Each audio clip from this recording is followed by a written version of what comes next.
गिबियावनो खौरां नायगिरि गासै बिथांमोननिसिम सिमेन्ट दख'रा दुलाराय बर' फरायसा आफादनि जानानै गाहाम हामलायनायखौ बावहरग्रोबाय। बे समाव दिनै सिमेन्ट दख'रा दुलाराय बर' फरायसा आफादा बड'फा उपेन्द्रनाथ ब्रह्मनि 69थि गोथार जोनोम सान फालिथाय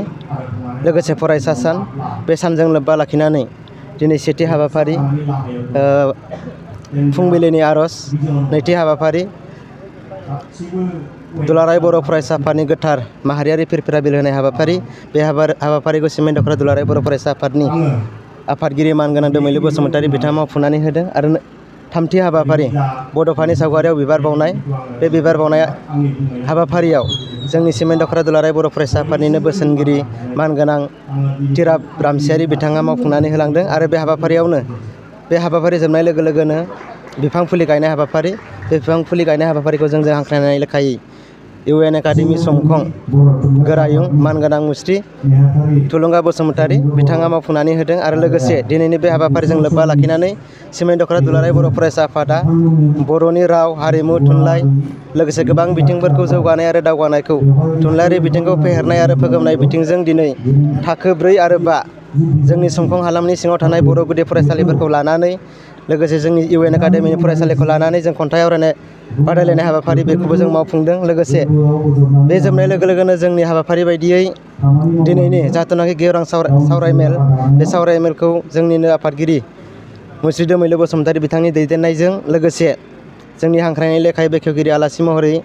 धेमाजि जिल्ला दुलाराय बर' फरायसा आफादनि बोसोनगिरि मानगोनां लकेन बसुमतारी बिथां, गाहाय आलासि महरै धेमाजि जिल्ला दुलाराय बर' फरायसा आफादनि बोसोनगिरि मानगोनां सुरजित नार्जारि बिथां आरो थांखिजानाय बुंथिगिरि आलासि महरै जोंनि धेमाजि जिल्ला दुलाराय बर' फरायसा आफादनि लोगो आफादगिरि मानगोनां उदांबि बड'सा बिथां, लोगोसेनो जोंनि हांख्रायनाय लेखायै सिमेन्ट दख'रानि बेन्दोङाव थानाय गुबुन गुबुन माहारियारि आफाद जेरै सिमेन्ट सापरि गुदि बर' थुनलाइ आफाद, सिमेन्ट दख'रा बारग' एनडिएफबि, सिमेन्ट दख'रा आइजो अनसाय आफाद, सिमेन्ट दख'रा सानजा सानजारि नोगोर खौसेथि बर' सुबुं आफाद जथायै जोङो दिनैनि हाबाफारिखौ सानसेनि मेहेरगोनां हाबाफारिजों गाजा गोमजायै खुंफुंदों। बे समाव जों बेखौनो बुंगोन, सिमेन्ट दख'रा दुलाराय बर' फरायसा आफाद हिसाबै फैबाय थानाय समाव जों जोंनि राव, हारिमु, थुनलाइ लोगोसे बर' हारिखौ बुहुमाव गेरेमसा माहारि दानाय आरो मास्टार देश दानाय जाय थांखि आरो मिजिंजों बड'फाया गोजोर मोनसे जोंनो बिथांखि दैखांनानै होलांदों, बैबायदि दैखांनाय हाबाफारिजों जोङो हाबाफारिखौ मावलांबाय थागोन। आरो जोङो दख'रा हिसाबै जोंनि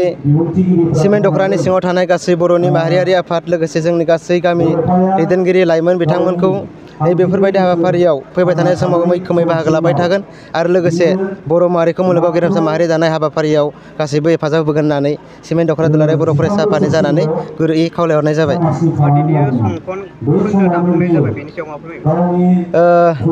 जोङो सिमेन्ट दख'रा दुलाराय बर' फरायसा आफाद हिसाबै थांनाय 2005 मायथाइयाव जोङो जोंनि सिमेन्ट दख'रानि सिङाव थानाय गासै 9 इउनिट दाफुंनानै लादोंमोन। माखासे समनि माखासे गोरोबियाव जों बेखौ दाफुंनो हायाखैमोन। दिनै सिमेन्ट दख'रा दुलाराय बर' फरायसा आफादा 2025 आरो 26 मावसमनि थाखाय दिनै समखं इउनिट बा समखं खोन्दो दुलाराय बर' फरायसा आफादखौ जोङो दाफुंनानै लाबाय। दाफुंनायनि गेजेराव बेनो जों बर' माहारिखौ गेरेमसा माहारि दानाय लोगोसे जोंनि गामि ओनसोलफोराव माखासे गोग्लैसोनानै थानाय जोंनि सोलोंथायारि बिथिं, राव, हारिमु बिथिं बायदि बायदि बिथिंफोरखौ जोङो फेहेरनाय आरो फोगोमनाय थांखि आरो नोजोरजों दिनै बे समखं खोन्दो दुलाराय बर' फरायसा आफादखौ दाफुंनानै लानाय जाबाय। समखं खोन्दो दुलाराय बर' फरायसा आफाद हिसाबै दिनै जोङो खोन्दोनि आफादगिरि महरै 1 नं बालिगरा गामिनि मुस्रि राजिब बसुमतारी बिथांखौ जों मोननो हादों। लोगोसे गाहाय नेहाथारि हिसाबै जों मोननो हादों 1 नं बेसगुरि गामिनि मुस्रि अर्जुन ब्रह्म बिथांखौ जों मोननो हादों। लोगोसे जों दिनै माखासे जोंनि दैदेनगिरि नेहाथारि, सोलोंथाइ नेहाथारि, लोगो आफादगिरि बायदि बायदि बिबानफोरखौबो जों दाफुंनानै लादों। बे समाव जोंनि जागोनैनो 5 मार्च बर'फ्रा जोंनि उपेन्द्रनाथ ब्रह्मनि सिमेन्ट दख'रा दुलाराय बर' फरायसा आफादनि फालिनायजों लोब्बा लाखिनानै दिनै बे समखं इउएन एकाडेमि लोगोसे नैबे लांगोनायाव बिनि दिनैहाय सिमेन्ट दख'रा बर' फरायसा मावथिफारिया आफादा दिनैनि सोलोंथायारि बे मेलाव मेल लानायजों लोगोसे दिनै बे जोंनि बर'फानि जि मेलखौ बेखेवनो 69थि जोनोम होननानै सान फालिनाय जादों। लिंहरजानाय बेवहाय जोङो आसा खालामो जोंनि ओनसोलनि बेखेवगिरि आरो गासै रायजोनि जि साननाय हनाय जा बर'फोरनि गेरेमसा हारि दानाय बेखौ जों बयबो गोरोंसा आरो गासिबो फरायसा बिथांमोना नांफानानै गासिबो जोंनि बे हाबाफारिखौ मावफुंनांगोन आरो फैगोन समफ्राव जोङो धेमाजि जिल्ला समाजखौ जोंनि बर' हारिखौ दुलाराय बर' फरायसा आफादनि आरो बिथांनि जि बोसोनगिरि आदर्श बर'फा उपेन्द्र ब्रह्मनि आदर्श मानगोनां लाखिनानै अरायसम जोङो लकेन मावफुंनो थाखाय बसुमतारी नाजानांगोन फंबाय जोङो जि गुबुंले बारहावा दं बेखौ जोङो फाहामनायजों लोगोसे गेरेमसा धेमाजि जिल्ला हारिखौ जोङो दुलाराय बर' फरायसा नाजानांगोन आफादनि आरो बेयावनो जोंनि सारा आसामावनो बिथांनि जोनोम सान जेनेबा मुस्रि सात्र दिबस हिसाबै जों सुजित मोनदों नार्जारि दा गाहाय बेयो आलासि महरै गोग्गाथाव बिबुंथि लाखिलांनाय मोनसे गोग्गाथाव आरो लोगोसे बाथ्रा जिहेतु जोङो थांखि जानाय आसामाव मोनफ्रोमबो बुंथिगिरि हिसाबै फरायसालि एबा धेमाजि आसामनि जिल्ला दुलाराय बर' फरायसा आफादनि फरायसालिफोर दङ मानगोनां बिथांमोनाबो गोदानगिरि फालिदों बड'सा बिथांमोनाबो फालिगासिनो दं लोगोसेनो गासिबो आसामाव जि फोसावनाय सात्र बे दिबस दिनैनि मेलाव नुजाथि फैनो हानाय जोबोद जोंनि बे गोजोननाय मोनदों दिनै संखं इउनिट दाबाय बेनि सायाव मा बुंगोन बेथ' गोजोनथाव बाथ्रा संखं इउनिट दानायखौ आं गोजोननाय मोनदों आफादफोरनि जितु मानगोनां संखंनि आफादनि नेहाथारि बिदि नैजिसेखान मावथिफारिया गामि दङ लोगोसेनो दिनैनि बे मेलाव नुजाथि फैनो हानाय जोबोद मोजां जादों गुबुन जिहेतु गुबुन जोङो फरायसालिनि जोंनि अनजालु बर' लाइमोनफोरा अनजालु फरायसाफोर मावनो हानाय लोगोसेनो दंखायो गुबुन जोंनि गुबुन बर' गामिनिफ्राय बिथांमोनाबो नुजाथि फैनो खामानि हानाय मावनो हानाय बिथांमोनाव गासै आरो फरायसाफोर सोलोंथाइ आरो दं गोदानै दा बिबान बेयावनो जोङो मोननाय बिथांमोनखौ बे जों लाबोनानै संखं दिनैहाय जोङो बर' ससाइटि दानाय खोन्दोनि बर' समाज दाफुंनायाव गेरेमसा हारि दानायाव बिथांमोनाबो बिबान जि मोनगिरि ओनसोलनि जि फरायसाफोर थालांनाय एबा गोग्लैसोनाय जि समस्या बेखौ बिथांमोना गिबियावनो आङो बयनिसिमबो आंनि खुलुमनाय बर' फरायसा आफादनि गेजेरजों सिबिनायखौ बयनिसिमबो जासिहरबाय थालांनाय खामानिफोरखौ बिथांमोनाबो जों मावफुंगोन बेखौ जोङो ओरैनो प्रेजेन्ट इयुनाव जों जादोंमोन मोनफुंगोन होननानै बेखौ आसा खालामो बे आफादनि आथिखालनि लाइमोनफोरखौ मा खावलायनो सानो गोबां फेग्रा मुवा लानायखौ नुनो मोनदों बेखौथ' बुंथिनायनि बिबान मोनदों होननानै सानाखैमोन सोंथि बियो दा जों नुनो मोनदों आथिखालनि लाइमोनफोरा सिगांनि आगोल जिहेथु जिथु बुंथिगिरिफोर फेग्रा बे मुवा एबा बुंथिगिरिफ्रा जोङो गाज्रि मुवा आलासि लानायखौ जों बिथांमोना नुनो मोनो नाथाय जों बेखौ खावलायगोन नोंसोरनि बे सिगाङाव जिनिसखौ गोबां जों लानो नाङा जिहेतु जोंहा ससाइटि दानायनि खोथा दङ खोथाफोरखौ जोङो समाज बुंलांबाय दानायनि खोथा दं गावखौ दानायनि खोथा दं अब्ला न'खर दानायनि खोथा दङ बे समाव आङो बेखायनो आं गुसुङै बिथांमोनखौ खावलायगोन बिबुंथि सोरबा लाखिनो जुदि सानबाय उनावबो बे जिनिस लाफ्लांदोंबा फरायसा सान दाबो सम दङ फंबाय बिनानाव बे बिथांमोना बेखौ गारनांगौ आरो जों फरायसा मोजां जि लाइन ससाइटि दानाय आरो जोंनि माहारियारि दानाय जि जों गेरेमसा बर' बे हारि दानाय फरायसा बेयाव सानखौ बयबो फालिनायनि खौसेथि गाहाय जानानै खामानि मावफैनो थाखाय बिथांमोनखौ खावलायगोन जिथु थांखि थेंक इउ बे गाहाय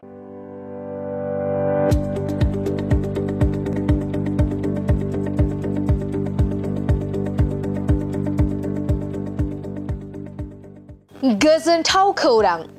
माइ सथा स्कुल एबा आंनि फिसा फरायसालिया लानानै फैदों मोनसे गोजोनथाव खौरां।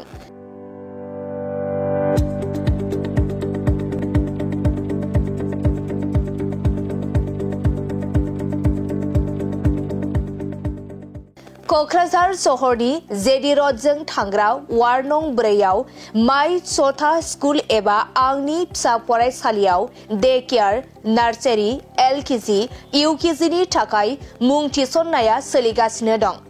बे माइ सथा स्कुल एबा आंनि फिसा फरायसालियाव फरायसा फरायसुलिफोरनि थाखाय गोबां सुबिदाफोरबो दं।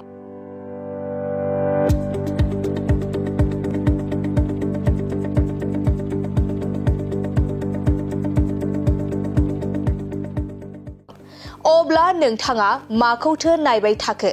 नैबे माइ सथा स्कुलाव नोंथाङा नोंथांनि उन्दै गथ'साफोरखौ मुं थिसननो थाखाय साखाफारा जादो। माइ सथा स्कुल एबा आंनि फिसा फरायसालियाव नोंथाङा थोंजोङै खौरां लानो थाखाय 8099887781 नङाब्ला 9531281982 बे मबाइल नाम्बारनि गेजेरजों खौरां लाहरनो हागोन।